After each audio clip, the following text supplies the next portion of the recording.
శివరాత్రి రోజు ప్రతి ఒక్కళ్ళకి ఏదో ఒక రకంగా పూజ చేయాలి అని ఉంటుంది, ఉపవాసం ఉండాలి అని ఉంటుంది.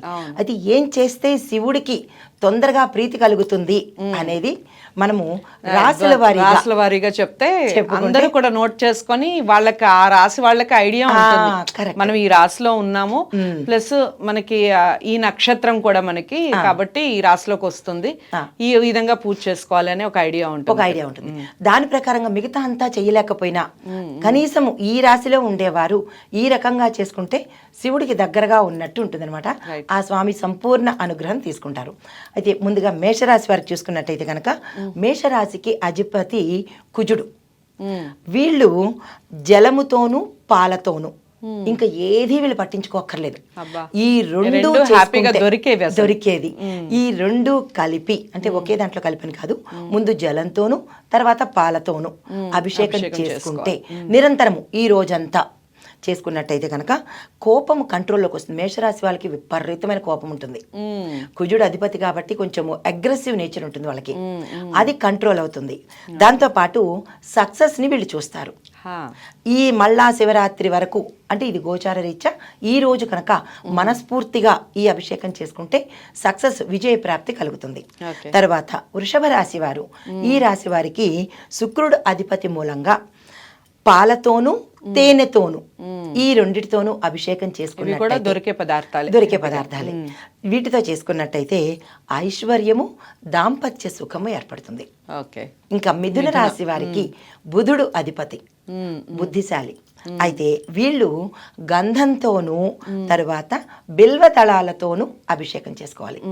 ఈ రెండిటితోనూ చేయడం వల్ల బుద్ధి, వ్యాపార విజయము, ఎవరెవరు ఏదైతే సంకల్ప సిద్ధి, ఎవరైతే ఈ రాశిలో ఉండేవారు ఏం కోరుకున్నా అది సిద్ధి అయ్యేందుకు అవకాశం ఉంటుంది. తర్వాత కర్కాటక రాశి, చంద్రుడు అధిపతి. వీళ్ళకి పాలు, గంగాజలము ఈ రెండిటితోనూ చేయాలి.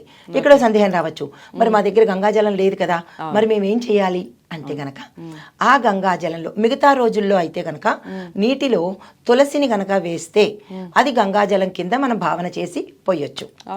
ఈ శివరాత్రి రోజు తులసిని తలచరాదు, తులసితో అసలు స్వామివారిని టచ్ చేయకూడదు అనేది తర్వాత ఎపిసోడ్లో చెప్పుకుందాం.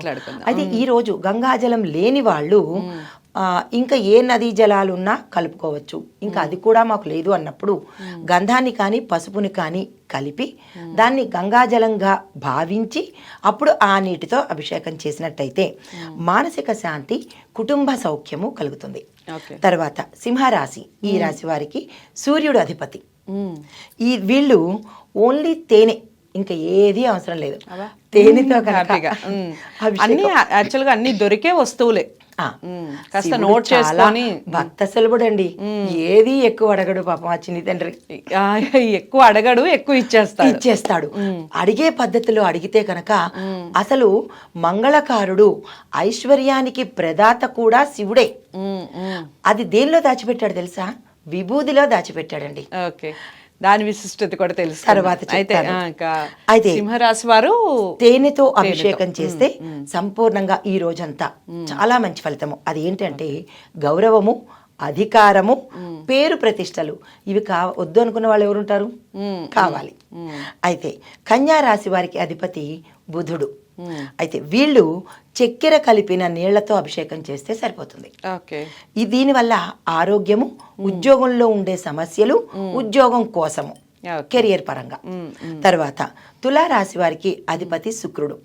వీళ్ళు పాలు, సుగంధ ద్రవ్యాలు, ఏ సుగంధ ద్రవ్యము లేదంటే కనుక రోజ్ వాటర్ అయినా పర్వాలేదు, పన్నీర్ అయినా పర్వాలేదు, సుగంధ ద్రవ్యాలు పాలతో అభిషేకం చేసుకుంటే సంబంధాలు ఏ రిలేషన్ అయినా అన్న పాలు, సుగంధ ద్రవ్యాలు అంటే మనం అత్తరు అంటాం కదా, అత్తరు వేసుకోవచ్చు. ఏది దొరకకపోయినా కనీసము రోజ్ వాటర్ అంటాం కదా, అదైనా వేసుకోవచ్చు. హ్యాపీగా ఇంట్లో చేసుకోవచ్చు అండి రోజ్ వాటర్ చేసుకోవచ్చు. ఇది అభిషేకం చేస్తే కనుక సంబంధాలు బలపడతాయి. అంటే విరిగిపోయిన సంబంధాలు, దూరమైన సంబంధాలు ఇవన్నీ బలం అయ్యేటట్టుగా తిరిగి కలుసుకునేటట్టు ఉంటుంది. తర్వాత కన్యా రాశి, ఈ రాశి వారికి అధిపతి బుధుడు. అయితే వీళ్ళు చక్కెర కలిపిన నీళ్లు ఒక్కటి వేస్తే సరిపోతుంది. వీళ్ళకి ఇచ్చేది ఏంటంటే ఆరోగ్యము, ఉద్యోగంలో స్థిరత్వము, స్టెబిలిటీ అనేది వస్తుంది. Okay okay. తర్వాత తులారాశి, ఈ రాశి వారికి అధిపతి శుక్రుడు.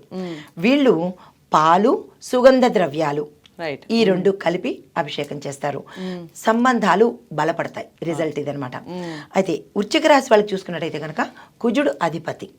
వీళ్ళు నెయ్యిని అభిషేకం చేస్తే, ఆవు నెయ్యిని అభిషేకం చేస్తే గనక కష్టాలు తొలగిపోవడంతో పాటు మానసిక శక్తి, శారీరక శక్తి కలిగేందుకు అవకాశం ఉంది. ఓకే. తర్వాత ధనస్సు రాశి వారు, వీరికి గురుడు అధిపతి.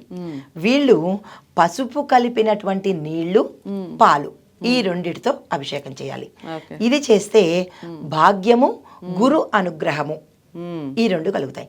గురువు అంటే గురు గ్రహము కావచ్చు, గురుదేవుల యొక్క అనుగ్రహం ఇవి కలుగుతుంది. తర్వాత మకర రాశి వారు, శని అధిపతి.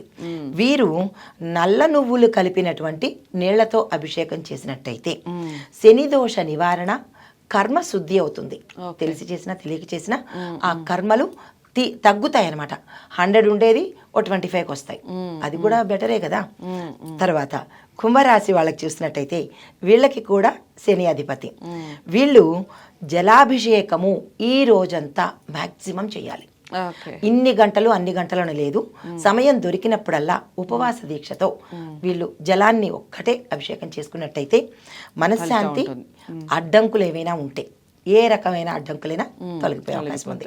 తర్వాత మీనరాశి, ఈ రాశి వారికి అధిపతి గురుడు. వీళ్ళు పాలు, తేనె, గంగాజలం ఈ మూడు అంటే విడివిడిగా ఈ 3 పదార్థాలతో అభిషేకం చేసుకోవాలి. ఇది చేయడం వల్ల దేవుడి యొక్క కృపతో పాటు ఆధ్యాత్మిక పురోగతి, అంటే మీనరాశి అంటేనే కొంచెం డివోషనల్ టచ్ ఎక్కువ ఉంటుంది వీళ్ళకి.